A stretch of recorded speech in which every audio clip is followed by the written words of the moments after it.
This is Nightly Business Report with Tyler Matheson and Sue Herrera.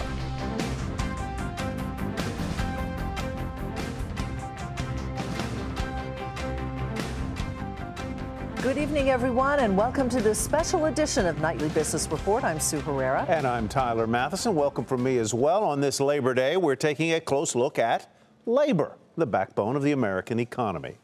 And while the official numbers do point to a job market that is strong, even at or near full employment, it doesn't feel that way for everyone. A lot of people have been out of work for a long time, even as millions of jobs remain unfilled. And there are a few major reasons why. Reason number one, the skills gap. Employers often say they can't find the right employees to fill those openings.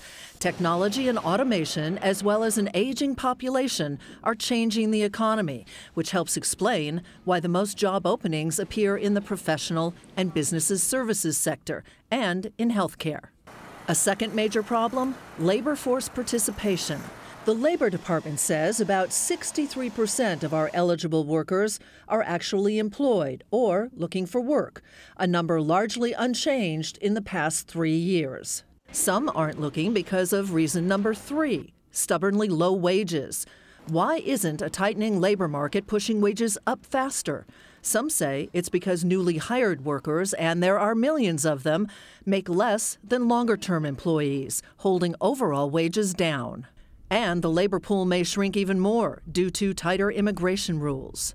Which brings us to reason number four, an increasingly muddled policy picture. Can the Fed continue raising interest rates? Can the White House and Congress pass tax reform, fix health care, and get going on infrastructure fixes? And will mounting geopolitical tensions affect the decisions made by hiring managers across the country?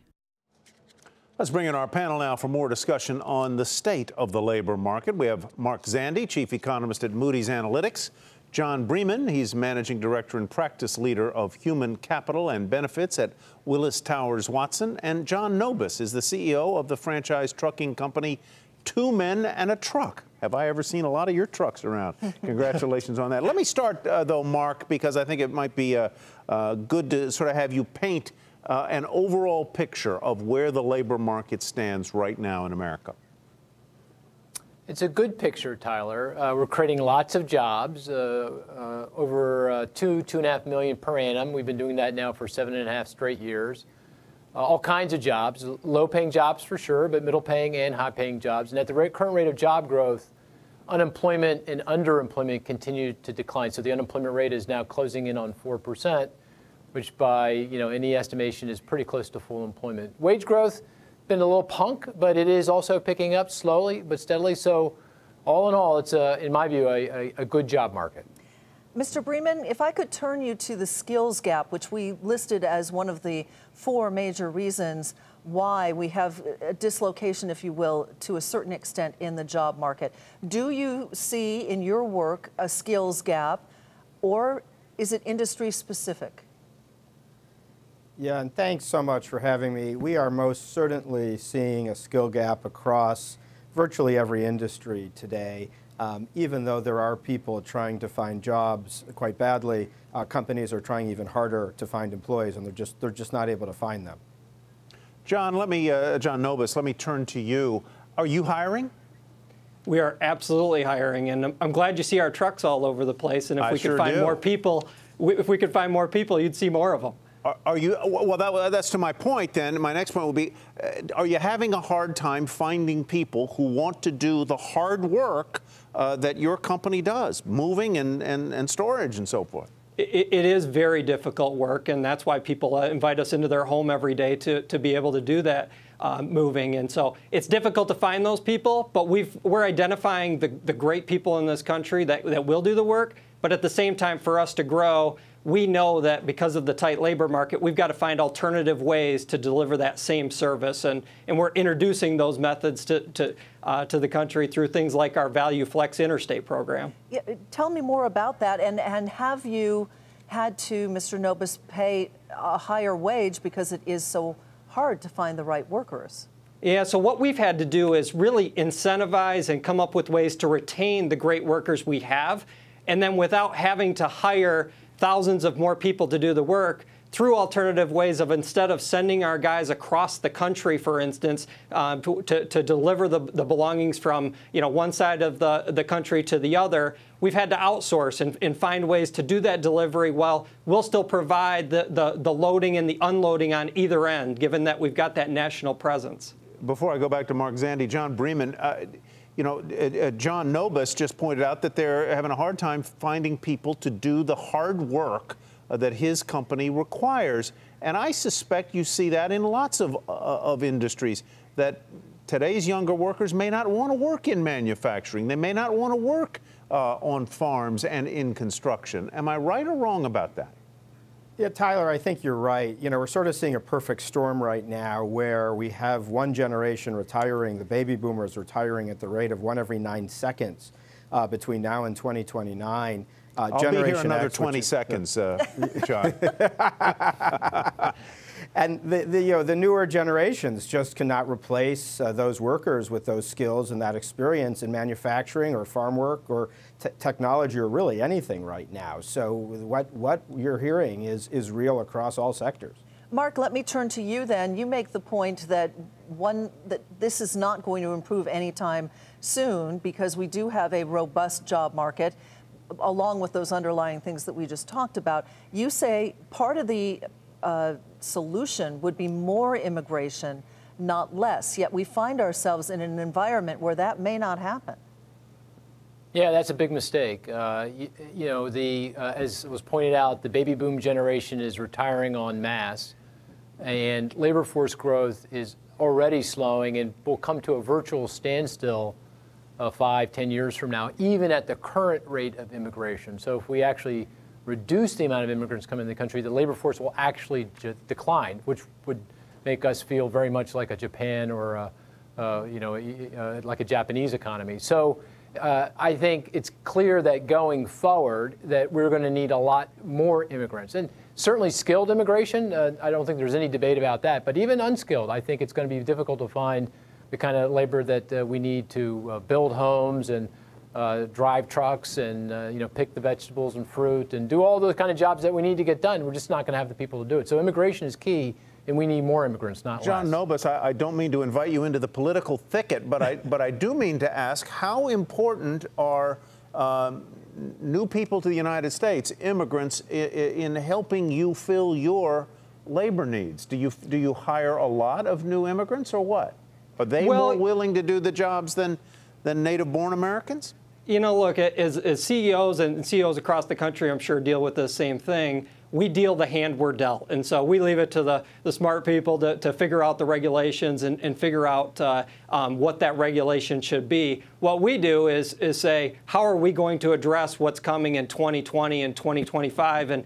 And the way to solve some of those things is through technology. So we're keeping a close eye and working with partners on autonomous vehicles. So you mentioned, do we have the people to do the driving? We're looking at automated ways to move things. We really got to embrace the technology curve that's coming and that's already here. And even little things like using the social media platform to find the right people that can do the customer service and the heavy lifting. It's really, it comes down to matching that technology piece with keeping local and really finding the right people to perform those tough tasks. All right, gentlemen, we have to leave it there. Mark Zandi with Moody's Analytics, John Bremen with Willis Towers Watson, and John Nobis with 2 men and a truck. Wisconsin unemployment rate is one of the lowest in the country, thanks to a manufacturing renaissance of sorts. But it wasn't always like that. Brian Sullivan recently traveled to Kenosha to see how business owners are feeling. Stung by plant closings and job losses, Wisconsin turned red for the White House for the first time since 1984. Things were pretty bleak here for a number of years. Not anymore. After peaking at more than 9% in 2009, Wisconsin's unemployment rate is now one of the lowest in America. And here in the southeast corner of the state, the problem is not finding a job, it's finding workers. There is a strain on our labor force right now. There is a skilled labor shortage in the region, in the state, and throughout the country that needs to be addressed. We cannot find skilled, qualified labor. President Trump is taking credit for part of the recovery and 1 million jobs created around the nation.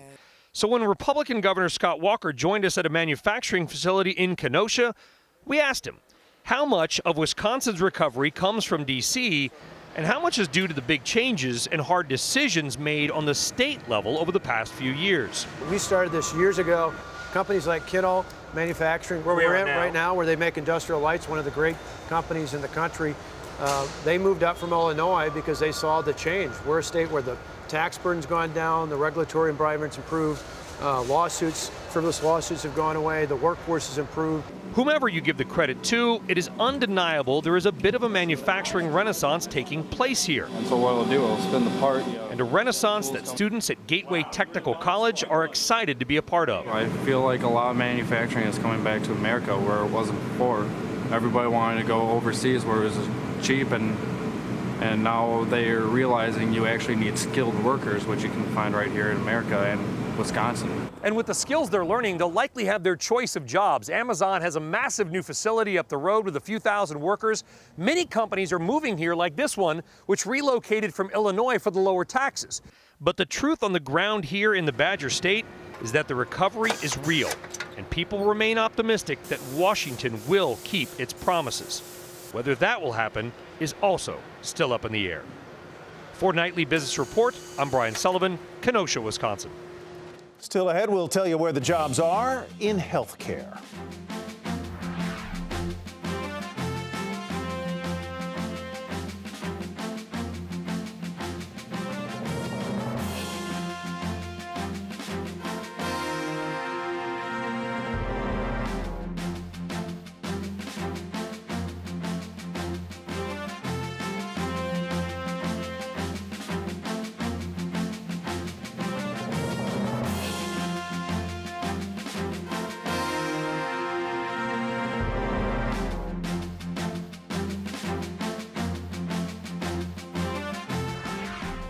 As we've been reporting, a tight labor market is one of the reasons why businesses are having a hard time finding qualified workers. Kate Rogers traveled to Denver, Colorado, an area where the problem is especially acute, to speak with business owners about that skills gap. For Denise Burgess, the biggest challenge in running her construction management firm is simply finding the right people for the job. Her business, Burgess Services, is a second-generation family-owned company with 12 to 15 year-round employees. But depending on the size of the project she's working on, Burgess can need more than 100 subcontractors at a time. And that's when things get complicated. They're younger, not as trained, not as seasoned as previously. And it's also a career path that's not glamorous. It's not Silicon Valley software. It's not Facebook. It's something that you're going to work hard, but you also get paid really well for. So it's a hard thing. It's a hard sell, not an impossible sell. Burgess isn't alone in struggling with the workplace skills gap. In fact, finding skilled labor has become a top 3 issue for Main Street, behind taxes and government regulations. And here in Denver, it's an extremely tight labor market with unemployment at just over 2%. This is really good news that companies are looking to hire. But it's a real struggle for them sometimes. It's always a particular problem for smaller companies that don't have the networks that large companies do. West of Denver in Evergreen, Colorado, Tony Song employs 7 full-time workers at his bike shop, Evergreen Bicycle Outfitters. Song knows those with particular skill sets, including his top 2 mechanics, would be nearly impossible to replace. As it stands today, with the labor market being what it is and how competitive it is, in the front range, it would be very difficult for us to find a replacement for somebody with that level of experience. So Song, like Burgess, works to offer competitive benefits like a healthcare stipend, paid time off, and flexibility in scheduling to hang on to the good workers both small businesses have. With the cycling industry being what it is, there are very few people who are making 6 figures plus. So our ability to be able to retain employees has to come from somewhere outside of just the dollar figure that they're making. That ability to hold on to their enjoyment in working in the bike shop is very key. For Nightly Business Report, I'm Kate Rogers, Denver. Healthcare jobs are in big demand, and there is one field in particular that is especially in need of workers: genetic counselors.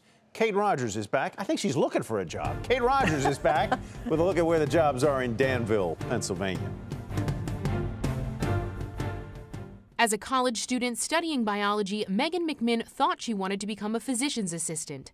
But a desire to interact even more with patients led her to genetic counseling. What genetic counseling gave me was kind of a good split between patient care and the hard science research end of things. At Geisinger Hospital in Danville, Pennsylvania, McMinn sees about 6 patients a day working in oncology. Soon, she'll move on to a cardiology clinic helping to identify genetic risks for individuals.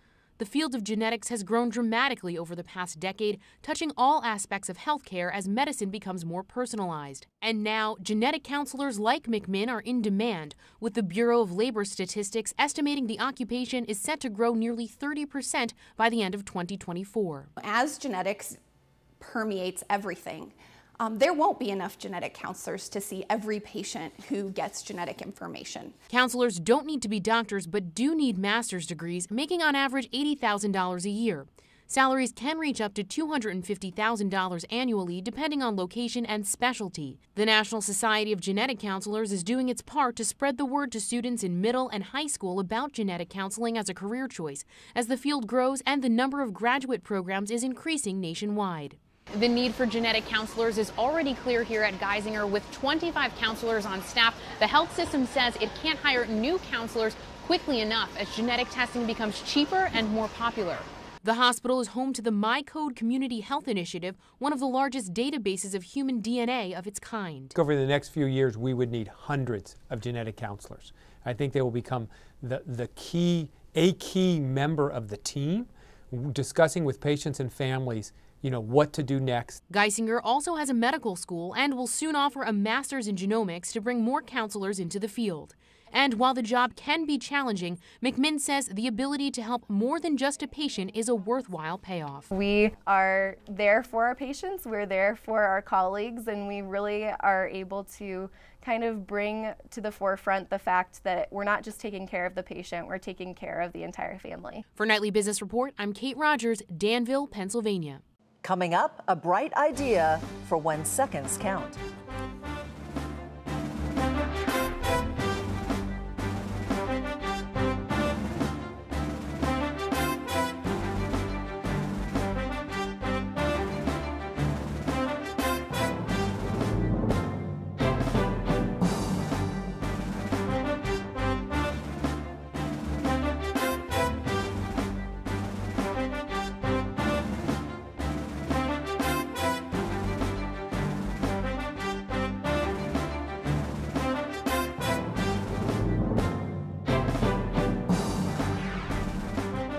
Your smartphone probably knows where you are, but our aging 911 system wasn't built to read all of the information on your phone.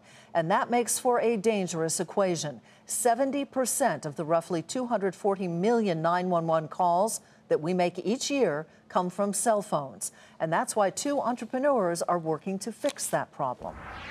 Where you're saying you're at and where the phone shows you're at is about 5 miles apart. It's a problem that's dogged 911 operators.